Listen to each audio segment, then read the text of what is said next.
Didier Senneville, bonjour, merci Bonjour. d'être avec nous. Vous êtes Merci à candidat aux élections Oui. municipales d'Embrun pour les 23 et 30 mars prochains, donc on arrive dans la dernière ligne droite, le trimestre qui va, j'imagine, beaucoup vous occuper. Un petit mot sur votre parcours de vie pour mieux vous connaître. Vous êtes installé à Embrun depuis une dizaine d'années, je crois, c'est ça? Voilà, alors je suis installé dans l'Embrunais depuis 7 ans, sur Embrun depuis quelques mois, mais avec les vacances cumulées été-hiver en préalable, ça fait une dizaine d'années effectivement que nous fréquentons la région d'Embrun avec ma famille. Alors vous êtes pas mal impliqué, je crois, dans la vie associative et vous avez choisi de franchir le pas, d'aller du côté de la politique. Oui, alors aller du côté de la politique, c'est un engagement volontaire que de faire acte de candidature pour mener cette liste de gauche plurielle sur Embrun. La vie associative, j'en ai fait aussi dans ces années passées, via le SCOS, le triathlon, le club d'athlé, des comités des fêtes. Donc, maintenant, bon, je me suis dit, il faut, j'ai une motivation, j'ai de l'énergie, j'ai du dynamisme. Il faut prendre ces affaires-là en main. Alors vous allez représenter, vous le disiez, la gauche plurielle à Embrun, prendre la suite un petit peu de ceux qui s'y sont beaucoup engagés depuis des années. Ils vont vous accompagner dans cette liste que vous êtes en train, je l'imagine, de mettre en place? Oui, tout à fait. Il n'y a pas à tirer un trait sur ce qui s'est passé du passé gauche à Embrun. Il y a à y donner un nouveau visage, d'abord pour passer la main générationnelle. Donc ils vont nous accompagner, ils vont nous conseiller.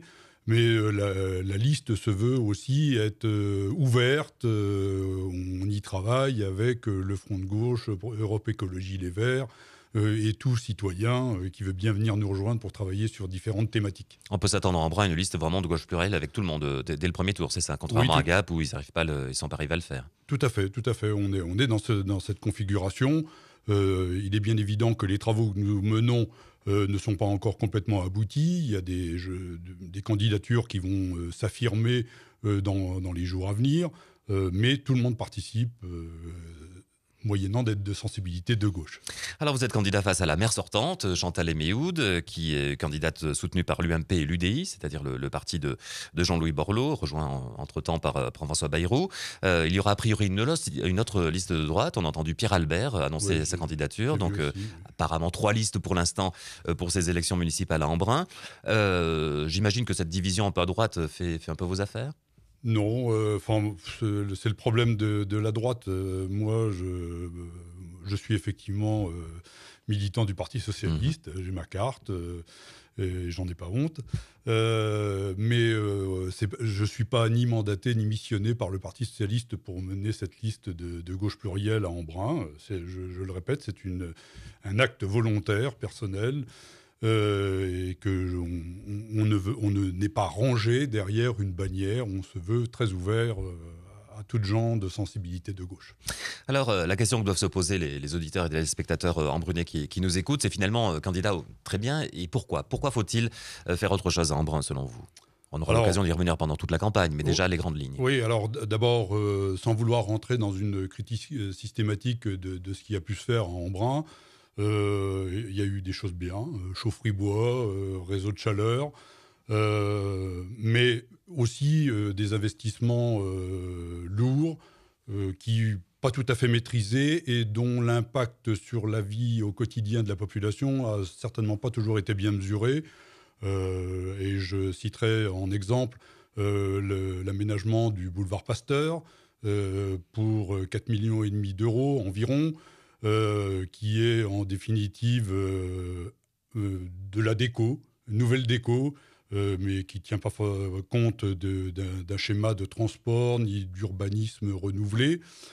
Dans ces investissements lourds aussi, on parlera de la collecte des ordures ménagères. Bonne idée en soi, mais aujourd'hui non finalisée sur le plan de la taxation, de l'hygiène, de la collecte par elle-même. Alors, d'abord, ces investissements lourds sont quand même de nature à avoir lourdement plombé l'endettement et la situation financière d'Embrun.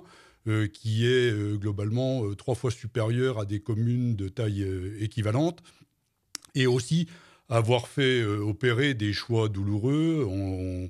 Juste pour mémoire, la vente de la CCILF, société ambrunaise, globalement le logement social, et l'affermage des services d'assainissement.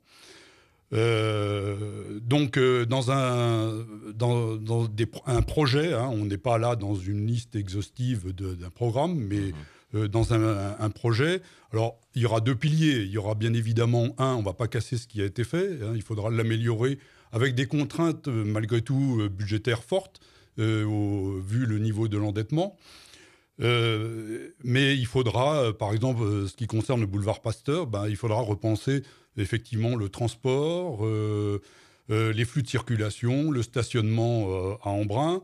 Pour ce qui est de la chaufferie bois, il faudra aussi amplifier la transition énergétique. Il faudra faire appel à de nouvelles énergies, le solaire, l'hydraulique.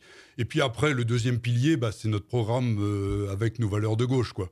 Et je parlerai de la gouvernance, des sujets qui portent sur la jeunesse, un énorme problème de la jeunesse à Embrun.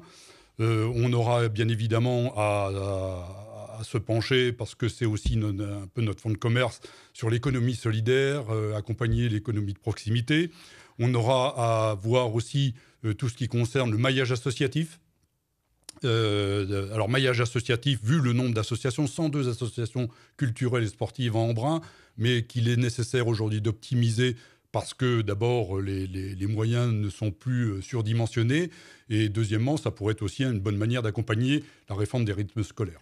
On aura l'occasion d'y revenir pendant la campagne, à l'occasion d'échanges, de débats qui auront probablement lieu. Une dernière question sur vos espoirs par rapport à cette campagne municipale. On sait que pour autant, la ville, depuis quelques décennies, est bien ancrée à droite, que la dernière fois, de mémoire, Chantal Amédou a été élue au premier tour. Vous avez vraiment espoir cette fois-ci de faire basculer, si je puis dire, la ville d'Embrun ? J'ai un fonctionnement qui m'est propre. C'est que quand je m'engage dans quelque chose, c'est pas pour faire figuration, c'est pour gagner. Donc, bien évidemment, si je me lance dans cette aventure, c'est pour gagner. Et on y croit aussi parce que, il y a quelques signes. On peut se baser sur les résultats électoraux 2012, qui étaient certes dans un autre contexte, mais qui montrent qu'il n'y a pas de forteresse imprenable sur Embrun. Didier Steinville, merci beaucoup. Merci à vous et bonne fête.